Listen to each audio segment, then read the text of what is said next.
Good morning, everyone, and welcome back to Coffee and Headlines. This is our morning get together live here on Facebook, where we take a close look at headlines from our city, our state, our country, and everything we can get a hold of in terms of information about how to best enjoy our destination, Puerto Vallarta, as a community of English speaking locals.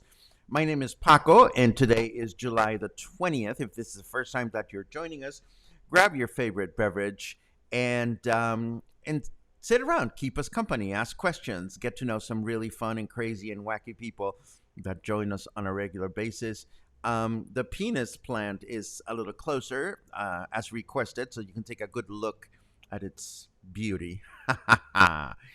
um, what else do we have today? Well, as always, if you are new to the broadcast, just write the word new in your comment so that we can give you a proper welcome. If you have something important that you'd like me to react to or answer, please add the letter Q at the beginning of your comment. That way I will go looking for it during the second half of the broadcast when we get into chit-chat mode. Today we have more sobering news. We have Taco Tuesday. That's a nice thing. I want to tell you about my visit to Santa Polla, which was not what I expected, but it was interesting nonetheless. Santa Polla being this place where you can buy, well, we'll get to the photograph in a second. In the meantime, yes, we have news. We have interesting stuff. Do we have fun stuff today? Maybe. Well, sort of, kind of. We might as well just go into the news. So let's just get through the news and we'll take it from there.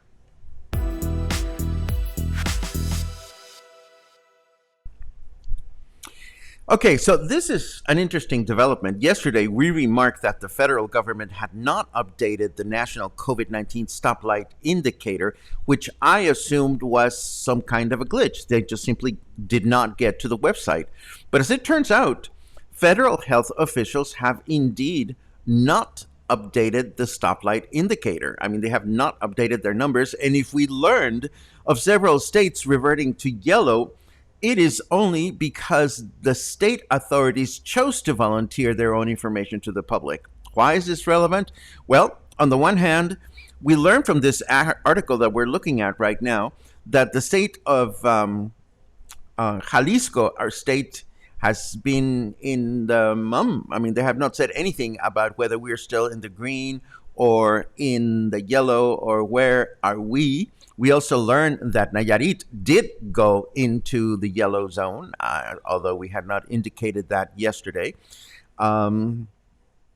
So we don't know what's going on. I think, and this is just speculation on my end, federal authorities must be going nuts trying to make sense of the increase of cases in the country and trying to update their predictive parameters for new variants, or what do I know? Maybe I'll just start binging on Star Wars movies, and every time somebody says, I have a bad feeling about this, I'll drink more wine. Maybe you should do that too. No, I'm just kidding. Don't go binge drinking because I say so. Please don't do that. Um, we've also learned, unfortunately, that according to Vladimir Atilano Barraza, who oversees Puerto Vallarta's sanitary region, that in the last few days we have seen an increase in COVID-19 cases among minors, which is one of the reasons rapid testing has increased in the municipality. In addition, Vladimir Atilano Barraza made the usual plea for the population to keep following the current health protocols. Um, for that matter, um, my phone is ringing. Oh my God, that's Telcel.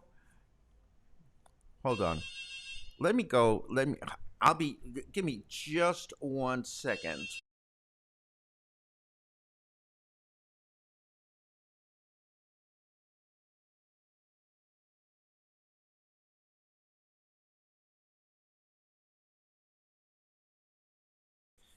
Okay, I'm back. Sorry about that. I have no idea how to turn the ringer off on my phone, so I just disconnected it. You are far more important than Telcel at this point. Anyhow, this guy that I was showing you, meet, what is his name? Arnulfo Ortega Contreras. This gentleman is the guy that oversees the coordinating council between Puerto Vallarta and Bahia de Banderas, the two municipalities, as they attempt to develop plans and guidelines and strategies in parallel to become a better destination as a whole.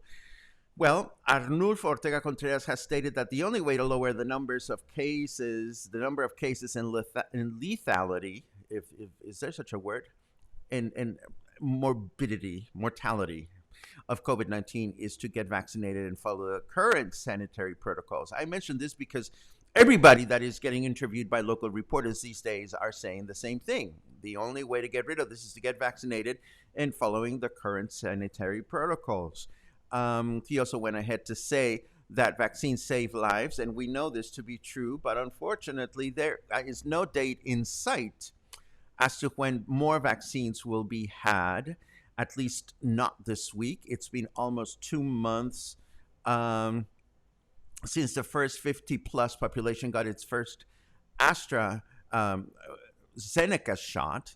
And there is no clear date as to when the second shot will arrive, at least not this week. Although I hear through the grapevine that it may be next week, but you know what it is. It's all a bunch of maybes. There is also no further information at this point about second shots for the younger generation. And to make things more meaty and exciting, not really. According to Jose Amador Lizardi, general manager for Puerto Vallarta's International Airport, we are welcoming an average of 110 daily flights carrying 14,000 passengers looking to vacation in our city. Does that make you cringe? That makes me cringe. And that's just the bottom line. It really does make me cringe at this time, given the current circumstances. We also learned that workers from the local civil protection department are boarding city buses to distribute face masks and place health related banners in the units to encourage citizens to follow the current sanitary protocols. This is happening at key locations throughout the city, including Plaza Marina, Las Juntas, and the intersections of Medina Asensio and Francia Street in Versalles. Another article, this one from Contralinea, we learned that this past weekend, another nightclub was shut down, and local inspectors issued additional warnings or slaps on the wrist to dozens of businesses that were not following the current sanitary protocols. So we hear a lot of this. Do we expect to have any sense as to whether the numbers are going to change? Well, not in the near future.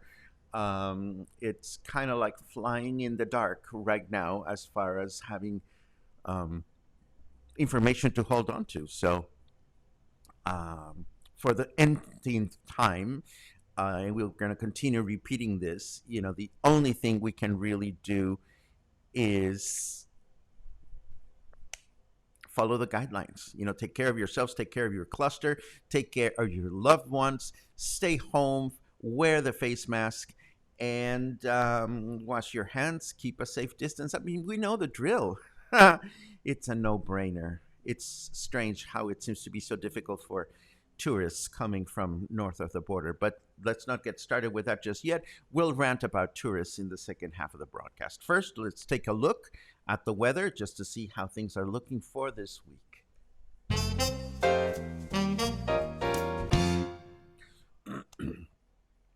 Well, Carrot Weather knows that Jeff Bezos went to space and came back this morning. He says, my weather satellite slash orbital death ray just received its first Amazon delivery. Second multimillionaire that flies to space and comes back on the same morning. Amazing.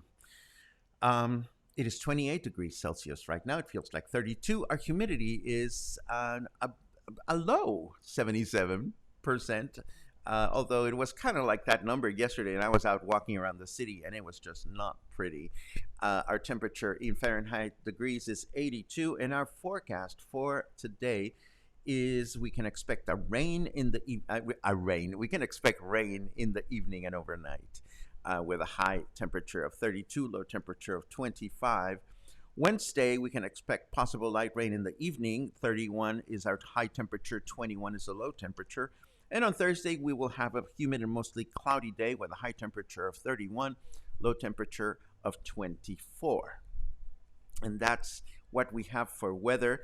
I have a personal update to share if I can find my. Where is it? There it is. So finally, yesterday, I found my way to Santa Poya, the place that has penis-shaped edibles, and it was so funny because it was totally not what I expected. I had had lunch with a dear friend of mine, and we walked through town, and we went to this place, and this place I knew that they were doing these penis-shaped sweet things. But for some reason, I thought they were made of ice cream.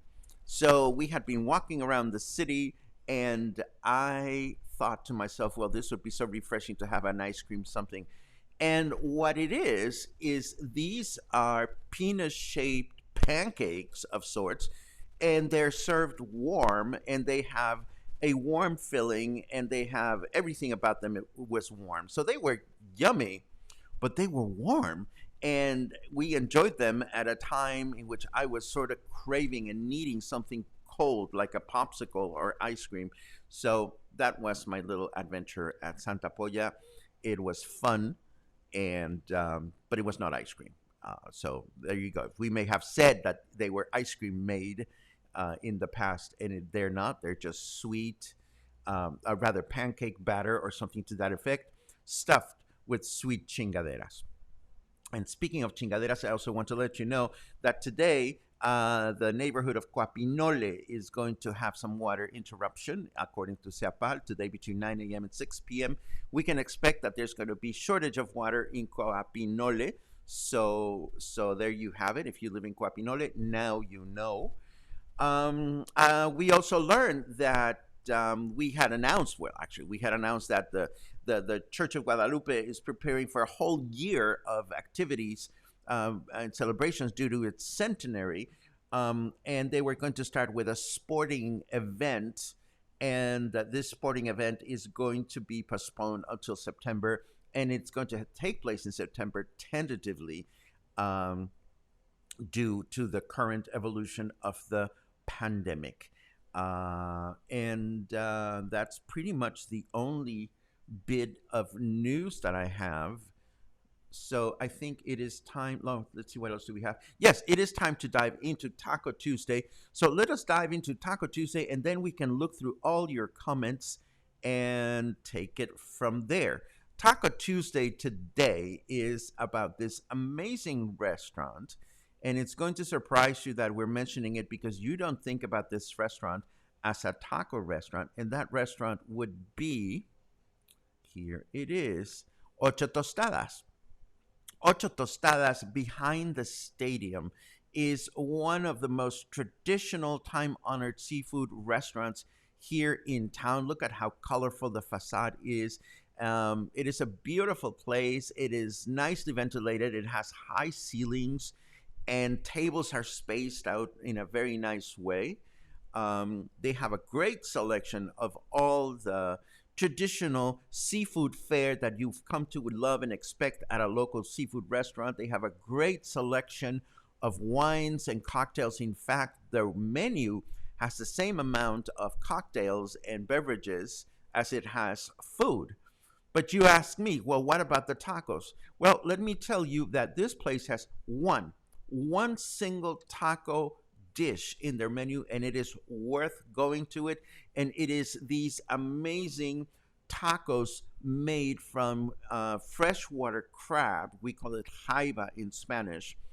And these wonderful soft tacos are served in corn tortillas, and they're obviously stuffed with this wonderful soft crab filling, and they are served with a layer of delicious chipotle sauce, creamy sauce, mild. They were not spicy at all, um, but it was really a great dish. These tacos, they're served as one of their appetizers. And if you have never visited this particular restaurant, it is worth visiting for two reasons. Number one, this is probably the only place in town. I cannot think of any other place in town where you will find um, freshwater crab tacos of any kind. And the second reason is because it is a legendary seafood restaurant. There are other locations. There is one here in Colonia Diaz Ordaz and so forth and so on. But I happen to like the location by the stadium just because, I don't know, I just love it. So here's a little video that we did about this new stop in our taco exploration in the city.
And of course, we're going to leave you with their Facebook page as part of the show notes. And of course, they are already in our Taco Tuesday map, which now features 18 different places in the Bay where you can enjoy well, not in the Bay, in Puerto Vallarta, where you can enjoy wonderful tacos of many different varieties: morning tacos, afternoon, evening tacos, veggie tacos, meat tacos, pastor, you name it. We have all kinds of tacos in our Taco Tuesday map. And as you know, this map is available as a perk for those of you who choose to support Coffee and Headlines as contributing members, supporting members. So this is what we have for news. Now we very quickly rewind our virtual tape of comments just to see what you guys are up to today. As always, it's a pleasure to see all these wonderful good mornings and see that you're watching from all over the place. Let's see what we have. Colleen thinks that the penis plant is growing. Oh, that's because I just fed it. That's why. Let's see what else we have. Thank you for the weather report, Jim, from Palm Springs, California. How Jalisco philosophy says, Heather, if you don't have something good to say, say nothing. Well, yeah, sort of, kind of. It is one of those things.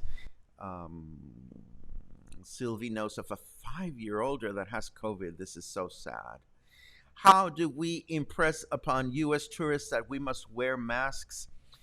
Oh, Luis, my heart goes out.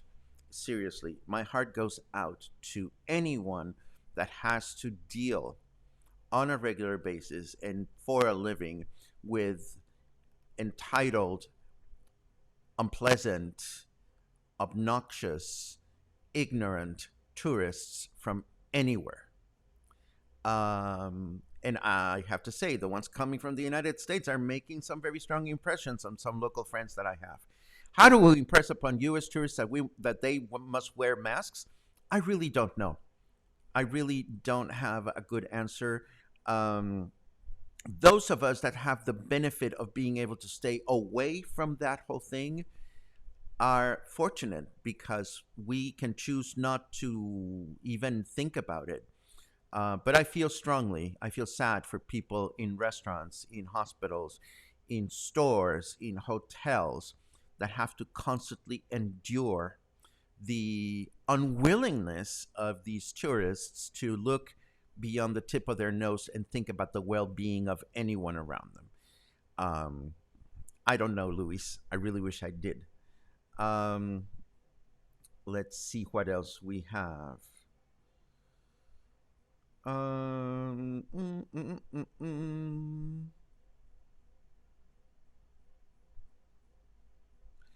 Canada just announced donating 17 million doses of AstraZeneca to the international group. I keep wondering why Mexico's not getting more doses. Did they not order them or anyone know?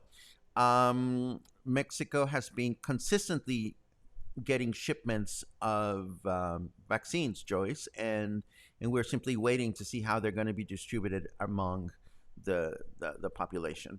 Um, I don't have any further information than that, and as soon as we have further information, we will absolutely share this with the community. Michael says, can't collect taxes if Jalisco closes.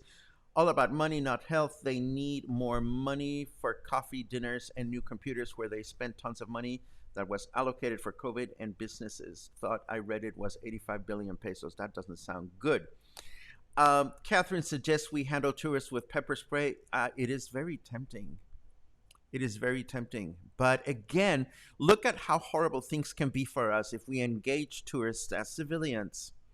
You know, if I went out on a binge of wrath against local tourists or look tourists that are misbehaving, and we started pepper spraying them, we would be shamed. We would be put in jail. We would be looked down at for disrupting the flow of tourism and the improvement of the economy. I don't know what would happen, but pepper spray does sound absolutely tempting. Um, and but you see, that's my point, Zach. That is my point. I'm already vaccinated is the most stupid excuse because we know that vaccination does not mean immunity. So yeah, it's my thought precisely. It's just ignorant people. Um, maybe pepper spray is what it takes. Well, yeah, but we can't be doing the pepper spraying. I I don't know. I'm stumped by tourists. I mean, I don't know if anybody reads Pam Thompson's Facebook page, but somebody forwarded me a very sad account in which she helped a large group of tourists get on a taxi van yesterday, and she told them something along the lines of, "Well, once you get on the taxi, you're gonna have to wear a mask." And they laughed at her, and they essentially told her, "Who the fuck are you to tell us what to do?" And I'm thinking to myself, boy, that is just it is just sad. Robin, it was great to run into you. Yes, it makes you feel at home when you see someone you know in a back neighborhood street and can exchange greetings. It makes you feel like a local, doesn't it, Robin?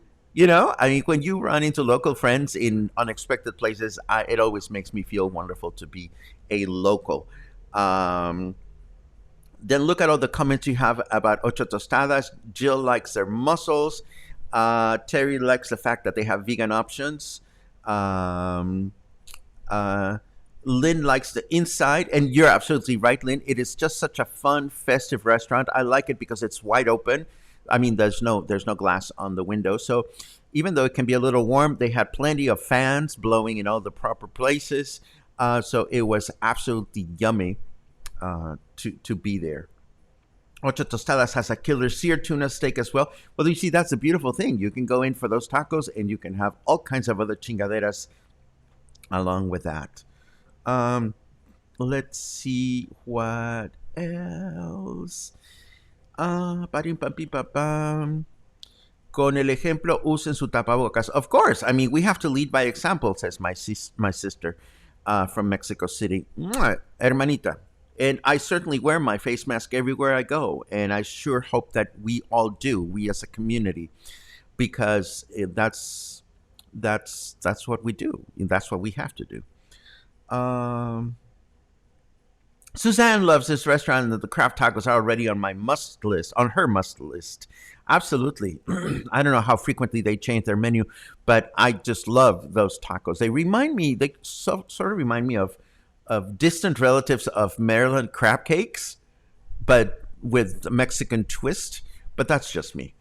Um, I thought it was said a long time ago, and that the Cuco University was going to produce a vaccine. I That would be news to me, Michael. I haven't heard that. I don't know exactly if I did read somewhere that there was a Mexican vaccine in development, but I haven't read much about that in a while. Um, let's see. My wife constantly tells me that I can't control the world and the world should be glad. Well, this is a good thing, Alan. And we've been saying it over and over again. The best thing we can do is take care of ourselves and those people around us. Um, let's see. Paco, your health and being part of the solution are both important. Stay safe. You have the option to skip walking Wednesday or Taco Tuesday. Thank you very much for that, Terry. I really appreciate that. I must be honest with you. I am back to where I was a few months ago, having second thoughts about going places that I was starting to feel comfortable going to. There is a great restaurant here in Versalles that is an outdoor seafood restaurant that I have enjoyed very much because it's outdoors. But the last two times that I went, um, all of a sudden there were so many people eating at the restaurant that I was like, no, okay. So, it was fine when I sat down, but they did not stop letting people in, and I could count tables, and I did my math, and they were beyond their allocated capacity. So I'm choosing to turn around. And as far as Taco Tuesday and Wednesdays, again, I'm choosing to walk where I think I'm going to be safe. The walk for tomorrow I'm going to do today, and it is scheduled. It is an indoor walk. But if I get to that place and I get a sense of the fact that it's not going to be a good idea to walk it now, then we will not walk it. But I appreciate your concern. I really do. Um, uh, uh, Scott says tourists include other Mexican states as well. Your friends are only annoyed with U.S. idiots as they visit tourist areas. Stay away. Save yourself. The crowds around the pier are not no out of country tourists. They are all Mexicans. Don't agree to lump all offenders in one country. My 2 cents. I agree. I completely agree with you, Scott. I completely agree with you. Offending tourists come from all over the place. And I'm not suggesting that tourists coming from the United States are the only offenders. I do know from what Pam Thompson posted yesterday is that these tourists were visibly from the US because of what they were wearing. And you're absolutely correct. If one walks down to the pier, one is bound to find Mexican tourists hanging out and disregarding the guidelines. The bottom line is, regardless of where people are coming from, the best thing we can do if we see a situation that is not pleasant is to turn around and walk away. Let's see what else we have. Um, Linda says, I don't understand why Mexico doesn't require negative tests to enter the country just like everywhere else. I actually don't have an accurate number about everywhere else. I don't know what countries are expecting people to test negative when they enter the country. I seriously doubt everywhere else is accurate, Linda. I am sure that there are other countries that don't require a negative test. But I don't understand why Mexico doesn't require more stringent guidelines for people entering the country.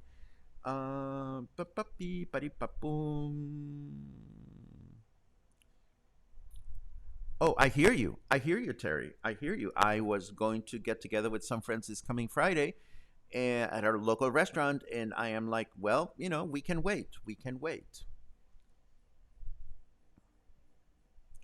Let's see what else we have.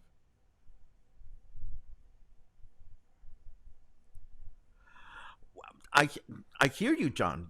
I've been thinking to myself, I'm gonna get my second shot, and I'm like gonna zoom out to Guadalajara and go shopping and do this and that and the other. But now I am not so sure that I'm going to go anywhere. I my daily habits have not changed for the most part. I mean, if I'm walking down the street and I don't see people around me, I will lower my face mask. But when it comes to going to neighborhoods that are crowded, or places where there are a lot of tourists, or indoor restaurants where there are far too many people than I feel comfortable with, I'm definitely not going anywhere. I admire people that think about traveling right now, and not for me, not for me. Let's see what else. Well, that's pretty much all we have. I feel the empathy in this group, and I feel that we're all sharing these feelings of what are we going to do? What is going to happen? The best Luna can suggest to me when I ask her the same questions at night is, you know, and I've said it 3 times already, we have to take care of ourselves. We have to stay kind. We have to stay patient. We have to let things that we cannot control flow because we cannot do anything about them. What can we do? We can find ways to be kind to one another, kind to ourselves. We can stay safe. We can do whatever we can to help people that are within our reach to help. That's the only thing that I can think of right now. As always, I'm thrilled to connect with you every morning and find new information that can help us get a clearer picture as to what is coming. And we will continue to do this Monday through Saturdays here at Coffee and Headlines every morning. This is what we have for today. Tomorrow, hopefully, we will have Walking Wednesday. And between now and then, or the next time we cross paths, please stay kind. Please stay level headed. Please take care of yourselves, take care of one another, and stay in touch. We will continue to bring you all the news that we can in the future. Have a great day. Take care.